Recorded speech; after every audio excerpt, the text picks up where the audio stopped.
நேயர்கள் அனைவருக்கும் வணக்கம். வெண்முரசு எழுத்தழல் அத்தியாயம் 27. ஆடலின் வண்ணங்கள் 5. உபப்ளாவிய நகரிக்கு அபிமன்யு பிரலம்பனுடன் வந்து சேர்ந்தபோது நள்ளிரவு. வழியெங்கும் அவர்கள் பேசிக்கொண்டே வந்தனர். அபிமன்யு பேசத் தொடங்கினால் ஒன்றிலிருந்து பிரிதொன்றென கோத்துக்கொண்டே செல்வது வழக்கம். அவனிடமிருக்கும் ஒரு இயல்பை அதற்குள் பிரலம்பன் வகுத்து கொண்டு விட்டிருந்தான். அவன் எப்போதும் முன் நிற்பவரை பேச்சில் ஈடுபடுத்தவும் மகிழ்விக்கவும் முயல்வான். அவர்கள் எவராக இருந்தாலும் சரி, அவர்களின் விழிகளினூடாகவே அவன் அங்கே தன் இருப்பை நிறுவிக்கொள்வான். அத்தருணத்தை கடந்து செல்வான். அப்போது தன்னை அவன் ஒரு கூத்தனாகவே எண்ணிக்கொண்டிருப்பது போல தெரியும். கூத்தர்களுக்குரிய அத்தனை நுண்ணுணர்வுகளும் அவனிடம் வந்து கூடும். ஒரு சில சொற்றொடர்களுக்குள் அவர்கள் எதற்கு சிரிப்பார்கள், எதில் அவர்களின் உள்ளம் மீட்டப்பட்டு விழிகள் ஒளி கொள்ளும் என அவன் புரிந்து கொண்டு விடுவான். அதன் பின் பேச்சு அதை மையம் கொள்ளும். தொட்டு தொட்டு எடுத்து விரிக்கும். தன் பெட்டியிலிருந்து முடிவில்லாது பொருட்களை எடுத்து பரப்பும் அணிவணிகனைப் போல. சிரிப்போ வியப்போ முதல் அதிர்வெழுகை வலுவானதாக அமைய வேண்டும் என்றும், அதன் மீட்டலை சிறு சிறு தூண்டல்கள் வழியாக மேலெடுத்து செல்ல முடியும் என்றும் அவன் அறிந்திருந்தான். எங்கு அது கீழிறங்குகிறதென்று மேலும் நுட்பமாக உணர்ந்தான். அங்கே அடுத்த தொடக்கம் ஒன்றை நிகழ்த்துவான். அவன் பேச்சு ஒரு நுரை, ஒரு துளியின் குமிழி பெருக்கம். ஆனால் ஒளி கொள்வது, வானை ஏந்துவது. எளிய காவலர்களும் ஏவலரும் அடையாளம் காணப்பட ஏங்குபவர்கள் என்று அறிந்திருந்தான். அவர்களை அவன் ஏளனம் செய்தால் கூட அது பெருந்திரளில் இருந்து பிரித்தறியப்படுவதென்றே அவர்களுக்கு பொருள்படும். மீண்டும் மீண்டும் அவன், நான் உன்னை அறிவேன், நானும் நீயும் நிகர் என்னும் ஆடலை ஆடினான். முதியவர்கள் அனைவரிடமும் சிறு மைந்தன் என்றானான். அவர்கள் விளையாடினால் விளையாட்டு பிள்ளை, அவர்கள் கடுமை கொண்டால் தண்டிக்கப்பட்ட குழந்தை. ஒவ்வொரு சீண்டலுக்குள்ளும் இருக்கும் நுட்பம் ஒன்றை பிரலம்பன் மெல்லவே கண்டு கொண்டான். முதியவர்கள் அனைவரிடமும் அவன் அவர்களின் இளமை பருவத்தை நினைவூட்டினான். அவர்களின் காதலை, காமத்தை, இளமை அழகை பற்றியே பேசினான். முகம் சிவந்து சீரியும் எரிச்சலுடன் விலகியும் அவர்கள் எதிர்வினையாற்றினாலும் அவர்களுக்குள் அமைந்த ஒன்று உவகை கொள்வதை பிரலம்பன் உணர்ந்தான். அது அவர்கள் தங்கள் ஆழத்திற்குள் பிறர் அறியாது மீட்டும் ஒரு யாழ். அத்துமீறி அதில் கை வைத்து அவர்களை திடுக்கிடச் செய்கிறான். ஆனால் அதிர்ச்சியும் அந்த கூசலும் அவர்களுக்கு இனியவையே. முதியவன் என்றும் ஆகி தன்னை நிகழ்த்து கொள்ள கற்றவனின் வழிமுறை அது. எளிய இளையோர் அதை ஆடவியலாது. ஒவ்வொரு நிகழ்விலிருந்தும் விந்தையோ நகைப்போ கொண்ட ஏதோ ஒன்றை அவன் கண்டடைந்தான். அவற்றை நினைவில் தேக்கிக் கொண்டு உரிய இடங்களில் சொன்னான். சொல்லி சொல்லி அவற்றை வளர்த்தெடுத்தான். அவை புனைவுகள் என்பதொன்றே அவற்றை தோற்கடிப்பதென்று அறிந்தமையால் அவனே அவற்றை புனைவென்று நகையாடியபடி முன்வைத்தான். அவனை பற்றிய அத்தனை எள்ளல்களையும் அவனே செய்து அவற்றிலிருந்து தன்னை விடுவித்து கொண்டான். தன்னை எதிர்ப்படுபவர்களினூடாக அவன் தன்னை வடிவமைத்து கொண்டிருந்தான். முற்றிலும் பிறருக்காக ஒருவன் தன்னை அமைத்து கொள்ளவியலுமா என பிரலம்பன் ஐயம் கொண்டான். அவனை கூர்ந்து அறிந்து தொடரும் தோறும் அவனுள் அமைந்த பிரிதொருவனை காணலானான். உண்மையில் அவன் பிறர் பேச்சை பொருட்படுத்துவதே இல்லை. எங்கும் அவன் குரலே ஒலித்து கொண்டிருக்கும். பிறர் நீள பேசத் தொடங்கினால் அவன் கண்கள் அவர்களை விலக்கி அகல்வு கொண்டன. மீண்டும் அருகணைந்த போது ஏளனத்தை சூடியிருந்தன. மிக நுட்பமாக அவற்றில் இருந்த சலிப்பை பிரலம்பன் கண்டு கொண்டான். அர்ஜுனனும் இளைய யாதவரும் அன்றே எவரும் அபிமன்யுவுக்கு ஒரு பொருட்டே அல்ல என பிரலம்பன் உணர்ந்தான். இளைய யாதவருடன் அவன் பேசுகையில் அவ்விழிகளை நோக்கினால் அக்கணமே பாய்ந்து அவரை அவன் தழுவிக்கொள்ளப் போகிறான் என்று தோன்றும். ஒரு சொல்லுக்காக காப்பவன் போல. அர்ஜுனனின் கதைகளை கேட்கையில் மட்டும் அவன் முகம் பிரிதொன்றென்று ஆகும். அவன் அர்ஜுனனாகவும் கிருஷ்ணனாகவும் மாறி மாறி அகம் நடித்து கொண்டிருப்பவன். அவனுள் இருக்கும் அந்த பிரிதொருவன் பிறரை எவ்வகையிலும் கருத்தில் கொள்ளாதவன். அனைவருக்கும் மேல் எழுந்து நின்று குனிந்து நோக்கும் பேருருவன். பேச்சின் நடுவே இயல்பாக தன்னுள் சென்று ஒடுங்கி விழிகள் அணைந்து உடல் அசைவழிந்து ஊழ்கத்திலென சமைவது அபிமன்யுவின் வழக்கம். மீண்டும் உயிர் பசைவு கொண்டு எழுகையில் எழுவது எப்போதும் தன் பகடி சொல்லாகவே இருக்கும். பழகி அணுகும் தோறும் அவன் நடத்தையில் இயல்பு கொண்டிருந்த மிகையை பிரலம்பன் கண்டான். அவன் உள்ளியல்பு அல்ல என்பதனாலேயே பெரிதென அது அமையவியலாதென்று தெளிந்தான். நடிப்பென எழுவது எதுவானாலும் மிகையே. அறியாது நடிப்பதென்றாலும் கூட அது மிகை என்று அறிந்தபோது மேலும் மேலும் இனியவனாகவே அவனை காட்டியது. காம்பல்யத்திலிருந்து கிளம்பிய பயணத்தில் அவன் கொப்பளித்தபடியே இருந்தான். பல இடங்களில் புரவி கடிவாளத்தை பிடித்து இழுத்து நிறுத்தி பேரொலியுடன் நகைத்தான். புரவியை தூண்டி மலைச்சரிவுகளில் பாய்ந்தான். ஓடைகளை பறந்து கடந்தான். வழிபோக்கர்களை நகையாடினான். பெண்களிடம் குலவினான். ஆனால் மெல்ல மெல்ல அணைந்து கொண்டிருந்தான். 2 நாட்களில் முற்றிலும் அமைதி கொண்டு பிரிதொருவன் என்றானான். பிரலம்பன் உடன் வருவதையே அறியவில்லை. அவனை சூழ்ந்த இன்மையின் திரையை கலைக்க வேண்டியதில்லை என்று எண்ணிய பிரலம்பன் தானும் விலகி தன் உள்ளத்தை அலைந்தபடி உடன் சென்றான்.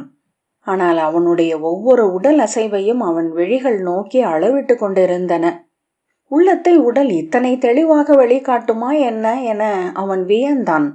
மூடவையெல்லா சாளரங்களும் கதவுகளும் கொண்டவன் மனிதன். கறந்து வைக்க இயல்வது என ஏதுமில்லை அவனிடம். ஒளிந்து கொள்வது பிறர் மேல் ஒவ்வொருவரும் கொள்ளும் நுண் நோக்கின்மையின் திரைக்கு பின்னால்தான். ஒவ்வொருவரும் தன்னை அன்றி பிறரை எண்ணுவதே இல்லை என்னும் மாயத்தால்தான். முதற் காவல் கோட்டத்தில் அவனது புரவியின் ஓசையை கேட்டதுமே 2 காவல் வீரர்கள் தங்கள் நீண்ட வேல்களால் சாலையை மறித்தனர். புதியதாக வெட்டி நாட்டப்பட்ட மரங்களின் மேல் மூங்கிலால் கட்டி ஈச்ச ஓலையால் கூரையிட்டு கட்டப்பட்டிருந்த காவல் மாடத்தின் அருகிருந்த நுணாமரத்தில் மீன் பந்தம் எரிந்து கொண்டிருந்தது. காவலர் தலைவன், "இருவரும் பந்த வெளிச்சத்தில் வந்து நில்லுங்கள்" என்று உரத்த குரலில் ஆணையிட அபிமன்யுவும் பிரலம்பனும் அந்த செந்நிற வட்டத்திற்குள் நுழைந்தனர். பிரலம்பன் புரவியிலிருந்து இறங்கி தன்னிடமிருந்த அபிமன்யுவின் கணையாழியை காட்டி, "இவர் இந்திரபிரஸ்தத்திலிருந்து வருகிறார். இளைய பாண்டவர் அர்ஜுனரின் மைந்தர் அபிமன்யு" என்றான். காவலர்கள் விராட வீரர்கள் ஆகையால் குழப்பத்துடன் ஒருவரை ஒருவர் பார்த்து கொண்டனர். காவலர் தலைவன், "அபிமன்யு மிக இளவயதினர் அல்லவா?" என்றான். பிரலம்பன், "கதைகளில் அவ்வாறே இருப்பார். மெய்யில் வளர்ந்து கொண்டிருக்கிறார்" என்றான். அவன் சொல்வது புரியாமல் ஈட்டியுடன் காவலர் தலைவன் காவல் கோட்டத்திற்குள் நுழைந்து, "மந்திரரே எழுக" என்றான். மந்திரன் முனகும் ஓசை கேட்டது. "மந்திரரே எழுங்கள்" என்று துயிலில் இருந்த நடு அகவை கொண்ட காவலனை எழுப்பினான். அவன் வெளிவரும்போதே மெல்லிய குரலில் ஏதோ சலிப்புரையை சொல்லிக் கொண்டு வந்தான்.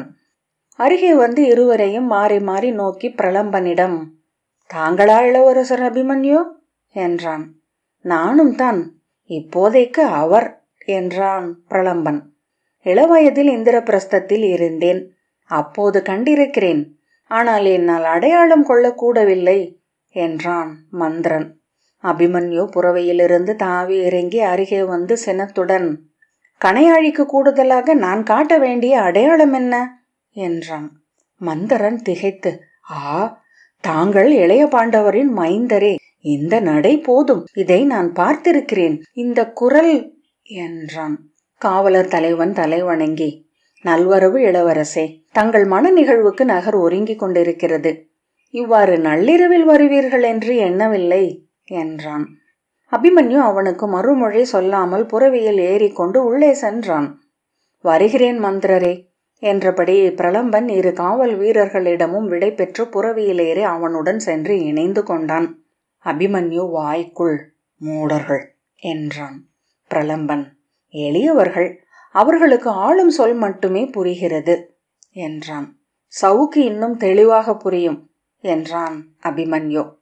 எண்ணீரா கணத்தில் ஓர் ஒப்புமை பிரலம்பனின் உள்ளத்தில் எழுந்தது. நுண்ணிய அணிச்செதுக்குகள் கொண்ட உரையில் இடப்பட்ட கொலை வாழ் இவன். மிக கூரியது. இருபுறமும் நா கொண்டு சுழல்வது. குருதி பட்டு ஒளி ஏற்றது. எங்கு தொட்டாலும் குருதியுண்பது என்பதனாலேயே இத்தனை அழகிய வாளுரை அதற்கு தேவைப்படுகிறது. உரையுடன் அதை சிறு குழந்தைகளுக்கு விளையாட கொடுக்கலாம். முகப்பறையில் அணி பொருள் என தொங்கவிடலாம். எந்த ஆடையுடனும் அணிகளுடனும் இயல்பாக இணைந்து கொள்ளும். அவன் அதை விரித்து கொண்டே சென்று ஒரு கட்டத்தில் புன்னகையுடன், என்ன இது என வியந்து நிறுத்தி கொண்டான். பின்னர் அந்த ஒப்புமையை எவரிடமேனும் சொல்ல வேண்டும் என்று பிரலம்பன் உளம் கிளர்ந்தான். சொன்னால் இவனிடம்தான் சொல்ல வேண்டும் என்று எண்ணியதுமே புன்னகையுடன் தலையை அசைத்தான். எத்தனை விரைவாக என் எல்லைகளை கண்டுகொண்டு விட்டேன் என எண்ணியதும் வியப்பு கொண்டான். எண்ணெய் சரடு திசை முறுக்கி கொண்டது. மானுடர் ஒருவருக்கொருவர் எல்லைகளைத்தான் முதலில் வகுத்து கொள்கிறார்கள் போலும். பிறர் எல்லைகளை அறியாமல் அவர்கள் தங்கள் எல்லைகளை மீறுவதே இல்லை. அவ்வெல்லைகள் ஒருவரை ஒருவர் அறிவதனூடாக உருவாகின்றவை, காட்டுபவை, பெறுபவை, வடித்து கொள்பவை. அவ்வாடலின் நிகர் நிலைப்புள்ளிகள். எல்லைகளுக்கு அப்பால் தான் இருக்கின்றன மெய்கள். அவை எல்லைகளால் வேலியிடப்பட்டு திரை சூட்டப்பட்டு காக்கப்படுபவை. உபப்பிளாவிய நகரி முழுக்க நெய் பந்தங்கள் எரிந்து கொண்டிருந்தன. முதல் காவல் கோட்டத்திலிருந்து கோட்டையை அணுகுவதற்குள்ளாகவே அவர்கள் வரும் செய்தி முழவு வழியாக வந்தடைந்திருந்தது. அத்தனை காவல் கோட்டங்களிலும் தலைவணங்கி வாழ்த்துரையும் முகமனும் கூறி அவர்களை வரவேற்றனர். கோட்டை முகப்பில் காவலர் தலைவன் உடைவாளுடன் வந்து முகமன் உரைத்து வாழ் உருவி நிலம் தொட்டு வணங்கினான். எவரையும் விழி தொட்டு பேசாமல் அரை கண் மூடியவன் போல அபிமன்யு புறவியின் மேல் அமர்ந்திருந்தான். பிரலம்பன் ஒவ்வொருவரிடமும் இன்சொல்லும் நகையுறையும் அளித்து உடன் சென்றான். நகரெங்கும் அணி வளைவுகளையும் கொடி தோரணங்களையும் பாவட்டாக்களையும் மலர்தூண்களையும் அமைக்கும் வேலை நடந்து கொண்டிருந்தது. ஏவல் சூதர்களை 100 உரக்க கூவி அழைத்து ஆணைகளை உரைத்தனர். அங்கும் இங்கும் நீள் நிழல் வளைந்தாடி தொடர ஓடியும் ஏணிகளிலும் சுவர்களிலும் ஏறியும் மரக்கிளைகள் மேல் நின்றும் பணியாற்றி கொண்டிருந்தார்கள். இன்னமும் எழுப்பப்படாத அணி வளைவுகள் சாலை ஓரங்களில் வண்ண குவியல்களாக கிடந்தன. இழுத்து கட்டப்படாத கொடி தோரணங்கள் குருவி சிறகுகளின் நிறையாக தரையில் விழுந்திருந்தன. வண்ணத் தொட்டிகள், குறுத்தோலை அணி பொருட்கள், ஓவியப்பாய்கள், வண்ணமிடப்பட்ட மூங்கில்கள். யானை ஒன்று சலிப்புடன் கடந்து சென்றது. 2 புறவிகள் சாலையோரம் நின்றபடி துயின்றன. இடுங்கலான சாலைகளில் தரைப்பலகைகளை பொருத்தும் பணி அப்போதுதான் நிகழ்ந்து கொண்டிருந்தது. தச்சர்களின் கொட்டுவடிகளின் தட்டலோசையும் உளிகளின் செதுக்கோசையும் பனிக்குரல்களும் இருளுக்கு அப்பால் இருந்து கேட்டன. பலகை பரப்புகளில் பூசுவதற்காக அரக்கையும் மெழுகையும் சேர்த்து உருக்கி அதில் மரத்தூளை கொட்டி கூழென காய்ச்சி கொண்டிருந்தனர். உருகும் மனமும் குமிழி கொதிக்கும் ஓசையும் அனலாட்டமும் வழி எங்கும் இருந்தன. அரக்குமை ஊற்றப்பட்ட பலகைகள் மேல் மென் வண்ணச் சுண்ணத்தை பரப்பி மர உருளைகளால் நிரப்பாக்கினர். பெரிய மர உரிகளால் உரசி பளபளப்பாக்கினர். புறவிகளில் எதிரே வந்த உபப்பிளாவியத்தின் காவலர்கள் அபிமன்யுவை கண்டு தலை வணங்கி விலகி நின்றனர். அரண்மனை முகப்பு காவல் மாடத்தில் அபிமன்யுவுக்காக சிற்றமைச்சர் சுரேசர் காத்திருந்தார். அவனை கண்டதும் அருகணைந்து வணங்கி முறைமுகமன் உரைத்து, தங்களுக்காகவே நகர் மங்களம் கொள்கிறது இளவரசே. அரண்மனையில் தங்கள் மணமகள் ஒவ்வொரு நாளும் உளங்கணிந்து கொண்டிருக்கிறாள். இந்திரபிரஸ்தத்தின் இளவரசரின் வருகையால் உபப்பிளாவியம் ஒளியும் புகழும் கொள்ளும். நமது கொடி வழியினரின் சொற்களில் இந்நகர் என்றும் வாழட்டும் என்றார். மறுமுகமனோ வணக்கமோ கூறாமல் இறங்கிய அபிமன்யு, நான் நீராட வேண்டும், அதன் பின் சற்று துயில்கிறேன், காலையில் அவைக்கு வருகிறேன் என்றான். ஆம், அனைத்தையும் ஒருக்க ஆணையிட்டு இருக்கிறேன் என்றார் சுரேசர். மறுமொழி சொல்லாமல் அபிமன்யு படிகளில் ஏறி நடக்க பிரலம்பனிடம் தாழ்ந்த குரலில், தாங்களும் அவருடன் இருக்கலாம், அவர் அறைக்கு அருகிலேயே தங்களுக்கு சிற்றறை ஒதுக்கப்பட்டுள்ளது என்றார். பிரலம்பன், நாங்கள் காம்பில்யத்திலிருந்து நில்லாது வந்தோம் அமைச்சரே என்றான். இளவரசர் களைத்திருக்கிறார். சுரேசர், ஆம் தெரிகிறது என்றார். அபிமன்யு அதற்குள் இடைநாழியில் ஏறி அங்கே அவனை எதிர்கொண்ட ஏவலனிடம் தன்னை அறைக்கு கூட்டிச் செல்லும்படி கை அசைவால் ஆணையிட்டான். பிரலம்பன், அனைத்தையும் நான் வந்து தங்களுக்கு விளக்குகிறேன் அமைச்சரே என்ற பின் அபிமன்யுவுக்கு பின்னால் ஓடினான். படிகளில் ஏறி தன் அறை நோக்கி சென்ற அபிமன்யு அவனுடன் சென்ற ஏவலனிடம் மது என்றான். அவன் தலை வணங்கினான். பிரலம்பன், விடுவதற்கு இன்னும் 4 நாழிகை கூட இல்லை இளவரசே என்றான். அபிமன்யு அதை கேட்டதாகவே தெரியவில்லை.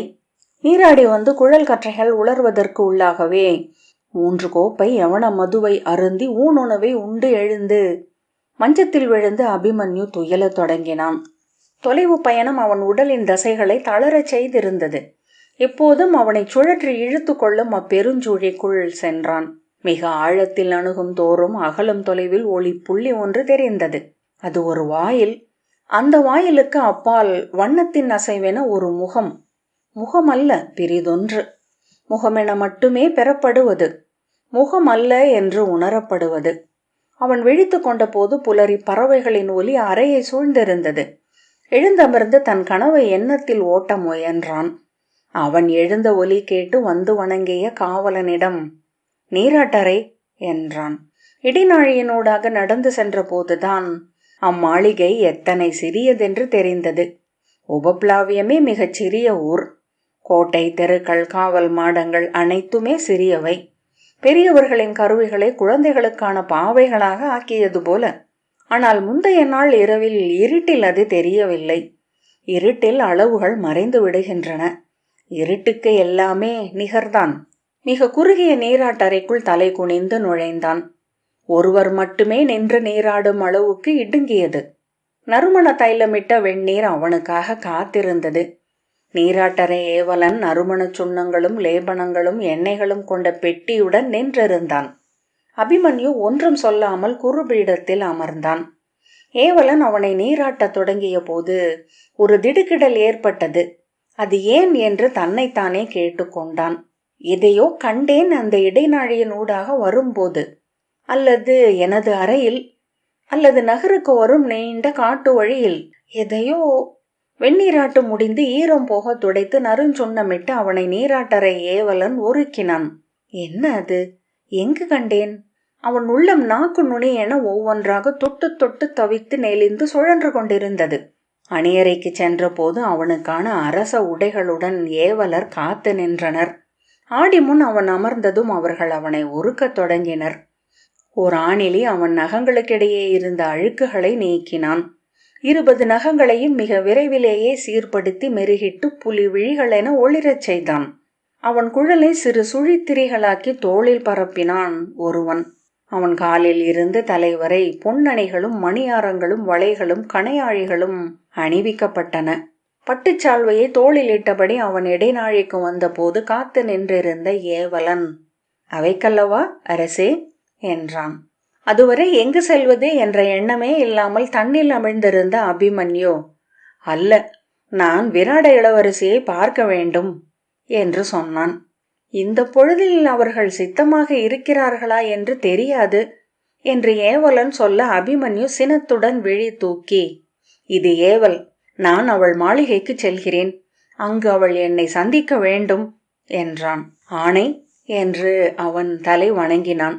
பின்னர் பாய்ந்து படிகளில் இறங்கி இடைநாழியினூடாக ஓடி முற்றத்திற்கு சென்றான். 2 ஏவலர்கள் வந்து ஓசையில்லாது வணங்கி அபிமன்யுவை அழைத்து சென்றனர். குரடுகள் மரத்தரையில் ஒலிக்க நடந்து அந்த மாளிகையில் இருந்து அருகிருந்த அடுத்த மாளிகைக்கு செல்லும் கூரையிடப்பட்ட இடைநாழியில் நடந்தான். அது சற்று முன்னர் தான் அமைக்கப்பட்டிருந்தது. மரச்சட்டங்களிலிருந்து அரக்கு வாடை எழுந்தது. ஏவலனின் வேல் தாழ்த்தல்களும் வணக்கங்களும் முகமுன் உரைகளும் அவனை வந்தடையவில்லை. அவன் அனுப்பிய ஏவலன் துணை கோட்டத்து வாயிலில் வந்து நின்றான். இளவரசி தங்களை சிறு கூடத்தில் சந்திப்பதாக சொன்னார் என்றான். அவன் தலையசைக்க தலை வணங்கி அவனை அழைத்து சென்று சிறு கூடத்தில் இருந்த பீடத்தில் அமர வைத்தான். 5 பேர் கூட அமர முடியாத அளவுக்கு சிறிய உட்கூடம். கூரை தாழ்ந்து கை நீட்டினால் தொட்டுவிடலாம் போல் இருந்தது. சாளரத்தினூடாக அப்பால் இருந்த தோட்டத்திலிருந்து செடிகள் வளர்ந்து உள்ளே தலை நீட்டி இருந்தன. இந்த அறையை செம்மை செய்வது வழக்கமில்லையா என்று ஏவலனிடம் கேட்டான். ஏவலன் தலை வணங்கி, இது மிக பழைய இல்லம் இளவரசே. இங்கு இந்நகரத்தின் கணக்கர் ஒருவர் தங்கியிருந்தார். இதை ஓரளவே செம்மை செய்ய முடியும் என்றான்.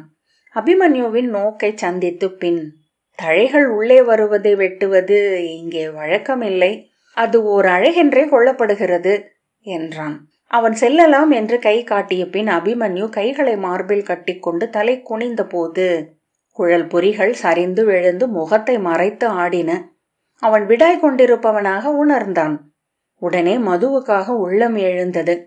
வலக்காலால் தரையை மெல்ல தட்டி கொண்டிருந்தான். அந்த ஓசை அவனை அமைதி இழக்கச் செய்தது.